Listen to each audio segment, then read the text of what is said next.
येळकोट येळकोट येळकोट। आज नरवीर राजे उमाजी नाईक यांच्या जयंतीच्या निमित्तानं त्यांच्या पुण्यभूमीमध्ये त्यांना अभिवादन करण्यासाठी उपस्थित असणारे तुम्ही सर्वजण आणि राजे उमाजी नाईकांची जयंती आणि महाराष्ट्राचे मुख्यमंत्री एकदा नाही दोनदा नाही अनेक वेळा या भिवडीमध्ये येत आहेत। ते आपले सर्वांचे उपेक्षितांचे वंचितांचे नेते माननीय देवाभाऊ आज उपस्थित आहेत। आपण जोरदार टाळ्या वाजवून देवाभाऊंना धन्यवाद देऊ। छत्रपती शिवाजी महाराजांचे वंशज माननीय शिवेंद्र बाबा हेही व्यासपीठावरती उपस्थित आहेत। आमदार राहुलदादा कुल, आमदार विक्रमदादा पाचपुते आणि ज्यांच्या चळवळीतून तुम्ही सगळे एकत्रित आहात ते माझे सहकारी मित्र माननीय दौलत नाना सितोळे, माननीय MM नाना, कर्नाटकहून उपस्थित असणारे आपले महाराज साहेब, व्यासपीठावरती रणजित नाईक निंबाळकर साहेब, सर्व मान्यवर। मी जास्तीचा वेळ घेत नाही, परंतु इंग्रजांना घालवलं पाहिजे, इंग्रजांना हकलून दिलं पाहिजे अशी ज्यांची भूमिका होती त्यामध्ये भटका विमुक्त समाज पुढे होता, अग्रेसर होता आणि त्यामध्ये महाराजा यशवंतराव होळकर आणि नरवीर राजे उमाजी नाईक हे आपल्या भटक्या विमुक्तांचे आदर्श आहेत। आणि इंग्रजांच्या विरोधामध्ये बंड करणारा, इंग्रजांच्या विरोधामध्ये लढणारा, इंग्रजांच्या विरोधामध्ये अमेरिकेने जसा जाहीरनामा केला होता तसा भारताचा जाहीरनामा काय असावा हा जाहीरनामा प्रसिद्ध करणारा छत्रपती शिवाजी महाराजांच्या नंतर 2 राजांनी शपथविधी घेतला, राज्याभिषेक केला।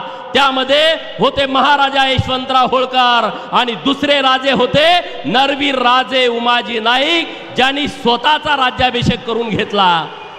साहेब, धनगर समाज आणि रामोसी समाज हा सक्का मावस भाव अशी मी भूमिका मांडतो, कारण हे जे जेजुरीचं कुलदैवत खंडेराया आहे ते नरवीर राजा उमाजी नाईकांचं सुद्धा कुलदैवत होतं आणि होळकरांचं पण कुलदैवत होतं। या खंडोबा रायानं आज आपण सगळे महासत्ता होण्याचं स्वप्न बघतोय, भारत महासत्ता होतोय, महाराष्ट्र त्यामध्ये देवाभाऊंच्या नेतृत्वामध्ये अग्रेसर भूमिका घेतोय। कारण आपण आता जी देवता, पैशाची देवता, ती बालाजीला मानतो, त्या बालाजीला आमच्या खंडेरायानं कर्ज दिलं होतं ही आम्ही आख्यायिका ऐकली आहे। आणि मला वाटतंय देवाभाऊ त्या खंडोबाचाच आपणाला आशीर्वाद आहे, खंडोबाचाच आपल्याला आशीर्वाद आहे। आणि म्हणून तर आपण महाराष्ट्र भारतामध्ये नंबर 1 ला आणलेला आहे आणि त्या खंडोबा रायाच्या नगरीमध्ये, त्या परिसरामध्ये तुम्ही आलाय। आज अख्खा रामोसी समाज इथं जागा गोळा झालाय। रामोसी समाज हा निसर्गावरती प्रेम करणारा समाज आहे, हा झाडा झुडपावरती प्रेम करणारा समाज आहे, हा डोंगर दऱ्यावरती प्रेम करणारा समाज आहे। अरे आम्ही जर निसर्गावरती प्रेम करत असू, आम्ही दऱ्या खोऱ्या डोंगरावरती प्रेम करत असू, तर आम्ही माणसावरती तर नक्कीच प्रेम करणार।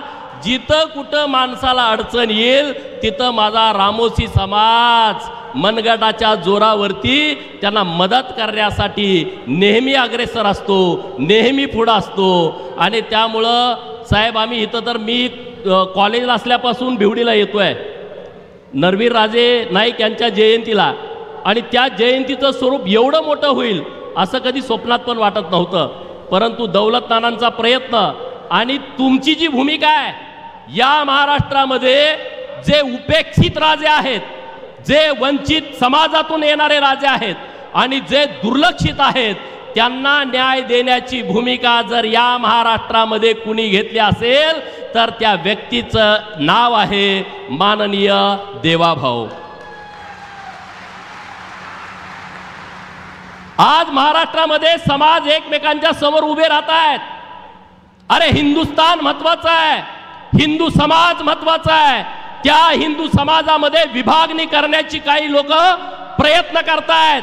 परंतु आज देवाभाऊ राज्याचे 2014 ला मुख्यमंत्री झाल्याच्या नंतर ओबीसी साठी एक सेपरेट कॅबिनेट मंत्रालय असावं ही संकल्पना कुठल्याही मुख्यमंत्र्याला सुचली नाही, परंतु ती देवाभाऊला सुचली की या महाराष्ट्रामध्ये 346 जातींचा समावेश असणाऱ्या ओबीसींच्या साठी एक मंत्रालय असावं, त्याच्यासाठी एक मंत्री असावा, त्या मंत्र्याच्या अंतर्गत ओबीसी समाजातल्या मुलांना शिक्षणासाठी सुविधा मिळाव्यात म्हणून महाज्योती नावाची संस्था स्थापन करावी हे फक्त देवाभाऊंना वाटलं।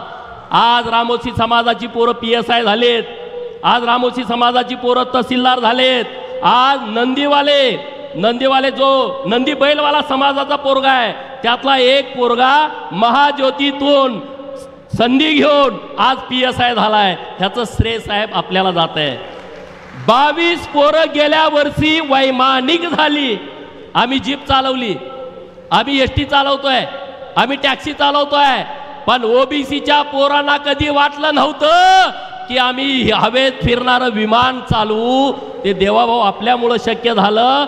सुताराचं, लोहाराचं, कुंभाराचं एक पोरगा असा आहे की ज्याला आई नाही, ज्याला बाप नाही, महाज्योतीमधून पैसे घेऊन ते पोरग वैमानिक झालेलं आहे। हे देवाभाऊ आपल्यामुळं झालं। आमच्यासाठी 72 वसतिगृह, या महाराष्ट्रातल्या ओबीसींच्या साठी 72 वसतिगृह, एक मुलींच्यासाठी, एक मुलांच्यासाठी। कधी आम्ही स्वप्नात पण बघितलं नव्हतं भाऊ, पण ते तुमच्यामुळं प्रत्येक जिल्ह्याला 2 वसतिगृह झालेले आहेत, त्याचं सर्व श्रेय देवाभाऊ आपल्याला जात आहे। आम्ही आंदोलन करायचो, आम्ही मोर्चे काढायचो। काय मोर्चे असायचे? अहिल्या देवींची जयंती सरकारनं साजरी करावी। काय मोर्चा असायचा? राजे उमाजी नाईक यांची जयंती सरकारनं साजरी करावी। इथं आता आम्ही बघितलं स्क्रीनवरती राजे उमाजी नाईक यांची जयंती करणारा शासन निर्णय, मी तिथं ओळी वाचल्या, 11 ओळी होत्या। 1 रुपयाचा खर्च करण्याची गरज नव्हती, परंतु कुठल्याही मुख्यमंत्र्याला वाटलं नाही नरवीर राजे उमाजी नाईक यांची जयंती सरकारनं साजरी करावी। पण आपल्या देवाभाऊंना वाटलं की नरवीर राजे उमाजी नाईक यांची जयंती सरकारनं साजरी करावी। शासनामध्ये ताकद असते मित्रांनो। तिकडं शासनाने निर्णय केला, इकडं सगळे अधिकारी पळायला लागले। नरवीर राजे उमाजी नाईकांचा फोटो कुठं आहे बघा, शोधा, तो ग्रामपंचायतमध्ये ठेवा, तो पंचायत समितीत ठेवा, तहसील कार्यालयात ठेवा, कलेक्टर ऑफिसमध्ये ठेवा, मंत्रालयामध्ये ठेवा। ते काम देवाभाऊंनी केलंय। भाऊ, आज जो आराखडा बघितला तुम्ही, माननीय डुडी साहेबांना फोन केला होता, कलेक्टर साहेब आपल्या पुण्याचे, की 10 एकर जागा नरवीर राजे उमाजी नाईक यांच्या स्मारकासाठी द्यावी। तुम्ही एक फोन केला, कलेक्टर साहेबांनी काम केलं आणि 5 एकर जागा तुम्ही स्मारकासाठी दिली। मी मनापासून आपला आभार व्यक्त करतो, मनापासून आभार व्यक्त करतो। कारण इतक्या अडचणी आहेत, इतक्या सगळ्या ज्या गोष्टी आहेत त्या सांगणं कमी वेळामध्ये कठीण आहे, परंतु हे महाराष्ट्रामध्ये हे फक्त आणि फक्त देवाभाऊंच्या मुळे झालंय। आज देवाभाऊ सगळा समाज तुमच्याकडे असेन बघतोय। गावगाड्यामध्ये राहणाऱ्या ओबीसींना माहित आहे की देवाभाऊ वर्षा बंगल्यावरती आहेत आणि मंत्रालयामध्ये 6व्या मजल्यावरती आहेत। ते आम्हाला नक्की न्याय देतील, आमच्यासाठी नवीन नवीन योजना आणतील। अरे 18 महामंडळ आणली। हे राजे उमाजी नाईक आर्थिक विकास महामंडळ तुम्ही बघितलं का?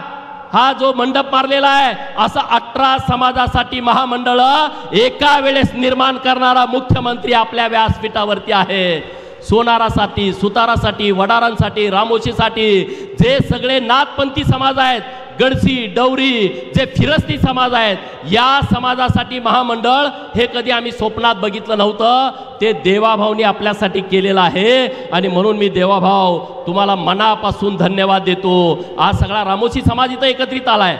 राजे उमाजी नाईकांचा राज्याभिषेक झाला, त्यानंतर या महाराष्ट्रामध्ये महाराष्ट्राच्या निर्मितीनंतर रामोशी समाजाचा राजकीय राज्याभिषेक भाऊ झाला नाही। माझी तुम्हाला हात जोडून विनंती आहे, नरवीर राजे उमाजी नाईक यांचा राज्याभिषेक झाल्याच्या नंतर रामोशी समाजाचा राजकीय राज्याभिषेक तुम्ही केला पाहिजे, ही माझी तुम्हाला हात जोडून विनंती आहे, कळकळीची विनंती आहे।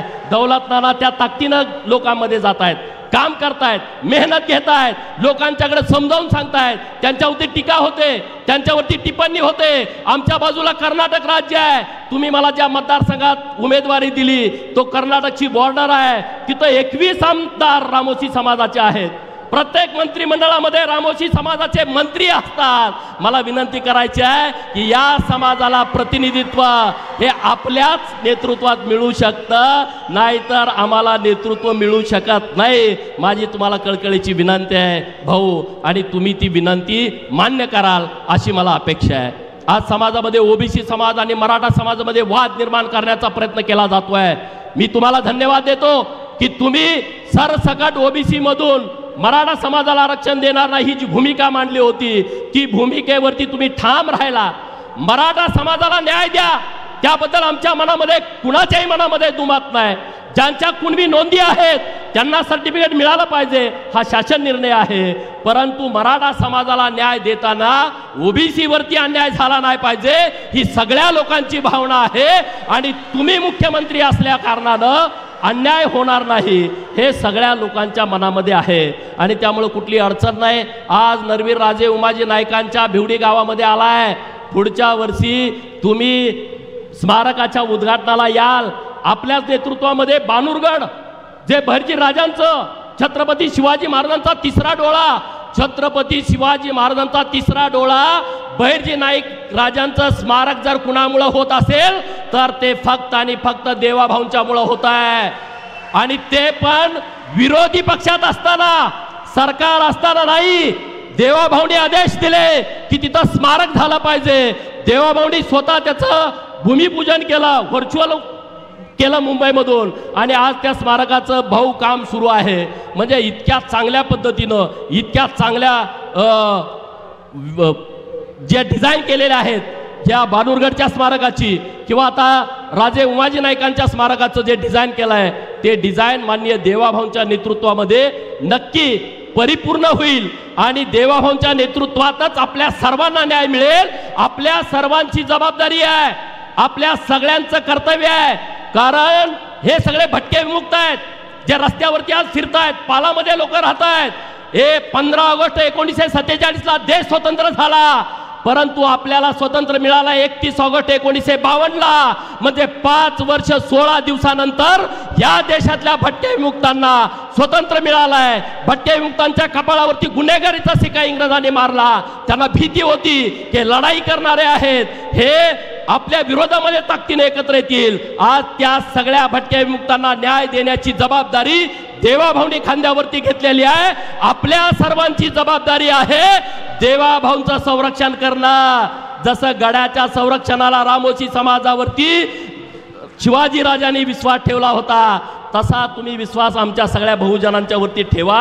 आम्ही तुमचा गड शाबूत ठेवू, गडाच्या सगळ्या चौफेर बाजूनं आम्ही कडेकोट बंदोबस्त ठेवू, आम्ही तुमचा गड शाबूत ठेवू, तुम्ही आमचे हक्क आमचे अधिकार तुम्ही शाबूत ठेवा, एवढीच मी तुम्हाला कळकळीची विनंती करतो। आणि तुम्हाला खूप खूप शुभेच्छा देतो की तुमच्या नेतृत्वात हा महाराष्ट्र नक्की पुढे जाईल। तुमच्या नेतृत्वामध्ये पालामध्ये राहणारी, वाड्या वस्तीवरती राहणारी या भटके मुक्तांना, गावगाड्यामध्ये राहणाऱ्या मायनर ओबीसींना नवी दिशा मिळेल। तुमच्या माध्यमातून विकासाची दारं खुली झालेली आहेत, ती दारं आणखी खुली होतील, एवढंच या निमित्तानं बोलतो। आणि दौलत नानांना धन्यवाद देतो की तुम्ही जी मेहनत गेली 15-20 वर्षे घेतली आहे, MM नाना व्यासपीठावरती आहेत, मला खूप आनंद झाला। MM नाना आणि दौलत नाना एकत्रित झालेले आहेत, हे आपल्यासाठी खूप महत्त्वाचं आहे, कारण आपला समाज आधीच विस्कळीत आहे, संघटित होऊ पाहतोय, आणि त्यामध्ये विभागणी होता कामा नये। तुम्ही सगळेजण पुढे जावा, आम्ही तुमच्या बाजूने ठामपणे उभं राहू, एवढंच या निमित्तानं बोलतो आणि थांबतो। जय हिंद, जय महाराष्ट्र।